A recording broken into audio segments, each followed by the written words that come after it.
ሰላም ውድ የተከበራችሁ የቻናሌ ቤተሰቦች፣ ዛሬ በፓርት 2 ቪዲዮ ተመልሰን መጥተንላችኋል። ዛሬ ፓርት 2 ቪዲዮዎችን ቋሚ መስመር የምንላቸው ናቸው። በመጀመሪያ ቪዲዮዎችን ምዕራፍ 1 ስለ አንጻራዊ መገኛ፣ ፍጹማዊ መገኛ እና ግድም መስመሮችን አይተናል። አሁን ደግሞ ቋሚ መስመሮችን እናያለን ማለት ነው። ቋሚ መስመሮች ምንድን ናቸው? ቋሚ መስመሮች ከየት ወዴት የት የተሰሩ ናቸው? ቋሚ መስመሮች ጠቀሜታ ምንድን ነው? እነዚህን ሶስቱን አሁን በምናጠናው ኖታችን ውስጥ እናገኘዋለን። ተከታተሉን። ቋሚ መስመሮች በካርታ ወይም በሉል ላይ ከሰሜን ወደ ደቡብ ወይም ከደቡብ ወደ ሰሜን ተሰምረው ይገኛሉ። አጠቃላይ ብዛታቸው 360 ነው። መካከላቸው ያለው ርቀት በዲግሪ ይለካል። ሁለቱም ቋሚ መስመሮች በሰሜንና በደቡብ ዋልታ አካባቢ በሰሜንና በደቡብ አካባቢ ይገኛሉ። አሁን ምን አለ? ቋሚ መስመሮች በካርታ ወይም በሉል ላይ ከሰሜን ወደ ደቡብ ወይ ከደቡብ ወደ ሰሜን ተሰምረው ይገኛሉ አለ። ከደቡብ በካርታችን ወይም ደግሞ በሉል ላይ አይታችሁ እንደሆነ ሀሳባዊ መስመሮች ናቸው እነሱ በምድር ላይ ወይም ደግሞ አሁን እዚህ ጋራ ተሰምሯል ምናምን ልንባል እንችላለን። ግን እሱ በሉል ወይም ደግሞ በካርታ ላይ ነው እንጂ ምድር ላይ የለም። ይሄ ከደቡብ ወደ ሰሜን ወይም ደግሞ ከሰሜን ወደ ደቡብ የሚሰመሩ መስመሮች ሁሉ ምን ይባላሉ? ቋሚ መስመሮች ይባላሉ። አጠቃላይ ብዛታቸው 360 ነው። ባለፈው ትምህርታችን የምታስታውሱ ከሆነ ከምድር ወገብ ወደ ላይ 90 ዲግሪ እና ከምድር ወገብ ወደ ታች ደግሞ 90 መስመሮችና ከምድር ወገብ ወደ ታች ደግሞ 90 መስመሮች አጠቃላይ 180 ብለን ነበር። እዚህ ላይ ደግሞ 360 180 እና 180 በማለት ለሁለት ተከፍለው እናገኛለን ማለት 360 ሆኖ እናገኛቸዋለን። ምን አለን? በመካከላቸው ያሉት ርቀት በዲግሪ ይለካል። ሁሉም ቋሚ መስመሮች በሰሜን እና ደቡብ ዋልታ አካባቢ ይገኛሉ። ቋሚ መስመሮች መነሻ ዲግሪ 0 ዲግሪ ነው። ይህ መነሻ ዲግሪ ትልቁ ሜሪዲያን ትልቁ ሜሪዲያን ወይም ግሪንዊች ሜሪዲያን ተብሎ ይጠራል። በምንድነው ቋሚ መስመራችን በ0 ዲግሪ ላይ ይገኛል። የባለፈው ትምህርታችን አግድም መስመር በ0 ዲግሪ ላይ ይገኛል ብለናል። ነገር ግን ምን አለን? ከዛ በ0 ዲግሪ የምድሩ ወገባል። ይሄ ደግሞ በ0 ዲግሪ ሜሪዲያን ወይም ግሪንዊች ሜሪዲያን ይገኛል ማለት ነው ተብሎ ይጠራል።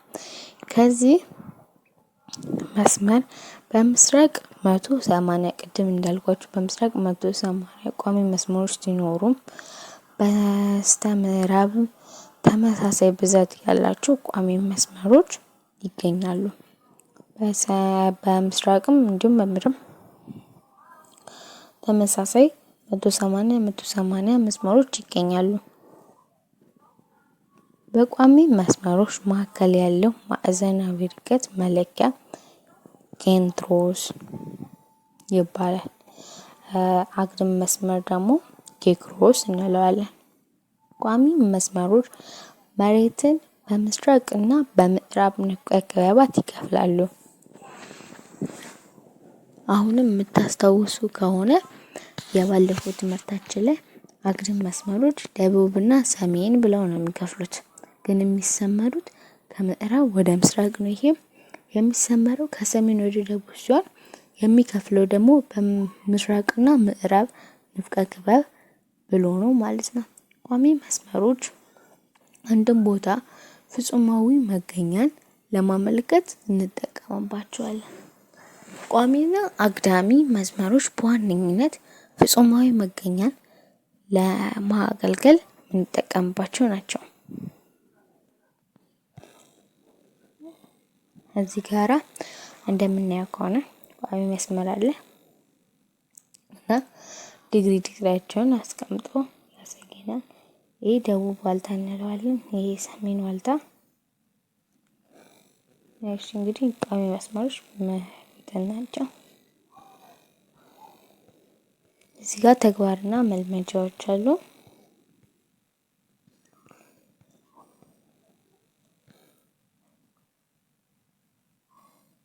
እሺ እዚህ ጋር ደግሞ የምስራቅ አፍሪካ መገኛ ጥቅምና ጉዳት የሚል አዲስ ርዕስ አለን ማለት ነው። እሺ ምስራቅ አፍሪካ ጂኦግራፊያዊ ወይም ተፈጥሯዊ አቀማመጥን ስንመለከት አብዛኛው የቀጠናው ሀገራት በትልልቅ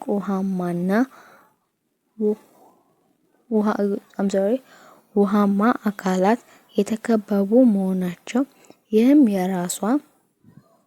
የራሱ የሆነ ምጣኔ ሀብታዊና ፖለቲካዊ ጥቅምና ጉዳት አለው።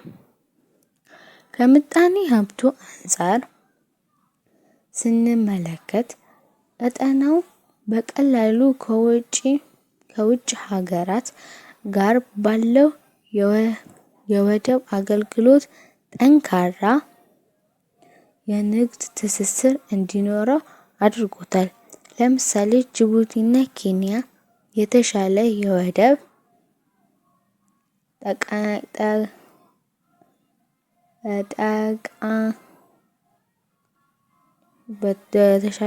ጠቃሚ ናቸው። በተጨማሪም የባህር በር የሌላቸው የቀጠናው ሀገራት ለከፍተኛው የየብስ ትራንስፖርት ወጪ ይዳረጋሉ። ፖለቲካዊ ተጽዕኖዎች ስንመለከት የቀጠናው ሀገራት በትልልቅ ውሃማ አካላት የተከበቡ መሆናቸውን በቀላሉ በቀኝ ገዢዎች እንዲወረሩ አስተዋጽኦ አድርጎላቸዋል። ይሄ ምንድነው? አሁን ተገንጥለዋል እንጂ ብዙ አይነት ወደብ ነበረን። የጅቡቲ ነበር፣ ሶማሊያ ነበር፣ ኤርትራ። አሁን ግን የሉም። አሁን እኛ ወደብ ከሌላቸው ሀገራቶች መካከል አንዱ ነን። እዚህ ጋር ምን አለ? ደግመን በደንብ አርግተን እያንዳንዱን ቃላት እየፈታን ስናወራቸው ምን ይለናል?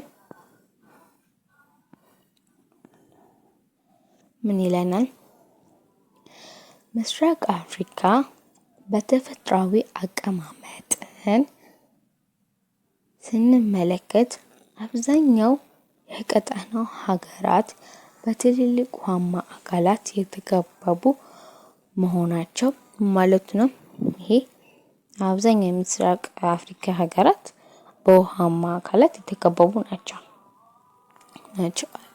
ከዛ በመሆናቸው ይህም የራሱ የሆነ ምጣኔ ሀብታዊና ምጣኔ ሀብት ማለት የሀብታችን እና ፖለቲካዊ ጥቅምና ጉዳት አለው። ይህ እንግዲህ ፖለቲካ መቼም ታውቃላችሁ ከ1 እስከ 4 ከ1 እስከ 6 ከ1 እስከ 5 ባለው በጣም ይቅርታ በ1 እስከ 5 ባለው ክላሳችሁ ስለ ፖለቲካ ትማራላችሁ። ፖለቲካዊው ምንድነው? ጥቅምም አለው ጉዳትም አለው ማለት ነው። ከዛ ከምጣኔ ሀብታዊ አንፃር ስንመለከት ቀጠናው በቀላሉ ከውጭ ሀገራት ጋር ባላቸው የወደብ አገልግሎት ጠንካራ የንግድ ትስስር እንዲኖረው አድርጓል። ከምጣኔ ሀብታዊ አንፃር ነው ያየነው ማለት ነው። ከምጣኔ ሀብታዊ አንፃር ስናየው ምን አለ የቀጠናው ያሉ ከውጭ ሀገራት ጋራ የወደብ አገልግሎት በቃ የንግድ ትስስር እንዲኖረን ከፍተኛ ሚና ይጫወታል ማለት ነው። ለምሳሌ ጅቡቲና ኬንያ የተሻለ የወደብ የምናል የተሻለ የወደብ ተጠቃሚ ናቸው። በተጨማሪም የባህር በር ጅቡቲና ኬንያ ተጠቃሚ ናቸው አለና በተጨማሪም የባህር በር የሌላቸው የቀጠናው ሀገራት ለከፍተኛ የየብስ ትራንስፖርት ወጪ ይዳረጋሉ። የባህር በር ስንል ወደብ የሌላቸው ማለት ነው። ወደብ የሌላቸው አለ የቀጠናው ሀገራት ስንል ያሉት በምስራቅ አፍሪካ ውስጥ ያሉት ሀገራት ነው። ለከፍተኛ የየብስ ትራንስፖርት ወጪ ይዳረጋሉ ማለት ነው። ይሄ ቀጥታ አማርኛ ስለሆነ ገብታችኋል ብዬ አስባለሁ። ሌላው ፖለቲካዊ ተጽዕኖን ስንመለከት የቀጠናው ሀገራት በትልልቅ ውሃማ አካላት የተከበቡ መሆናቸውን በቀላሉ በቀኝ ገዢዎች እንዲወረሩ አስተዋጽኦ አድርጓል። እዚህ ጋር ጉዳት አለው። ፖለቲካዊ ተጽዕኖ ይሄ ደግሞ ቅድም ጥቅሙን ስናይ ነበረ። አሁን ተጽዕኖ ደግሞ ስንመለከት የቀጠናው ሀገራት በትልልቅ ውሃማ አካላት የተከበቡ መሆናቸው ምናል በቀላሉ በቀኝ ገዢዎች እንዲገዙ ምክንያት ሆኗቸዋል ማለት ነው። ኦኬ